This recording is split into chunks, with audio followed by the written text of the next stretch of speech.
Hi everyone, good morning. मैं गरीब हूँ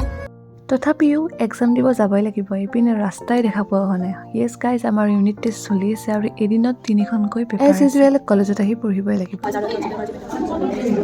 আৰু এঘণ্টাৰ পিছত আমাৰ ফাৰ্ষ্ট এক্সাম ইজ ডান আৰু এনেকৈ 3 দিন আমি পাৰ কৰিলোঁ পৰীক্ষা দি এয়া হৈছে লাষ্ট দিনাৰ দিনা ডিএলএড পঢ়া কাৰ বাৰু ইউনিট টেষ্ট গ'ল আমাৰ যদি পেপাৰবোৰ লাগে কমেণ্টত জনাব মই দি দিম এতিয়া বলক একাপ চাহ খাই আহোঁ এনে কৈছোঁ তাই ভিডিঅ' উঠিব লাষ্ট কৰে তাৰ পাছত লাষ্ট পেপাৰখনৰ এক্সাম দি আমি ডাইৰেক্ট আহিলোঁ বিশালত মই যে ছেকেণ্ডবাৰ আহিলোঁ সকলোবোৰতো ভালে লাগে কিন্তু পইচাহে লগত নাই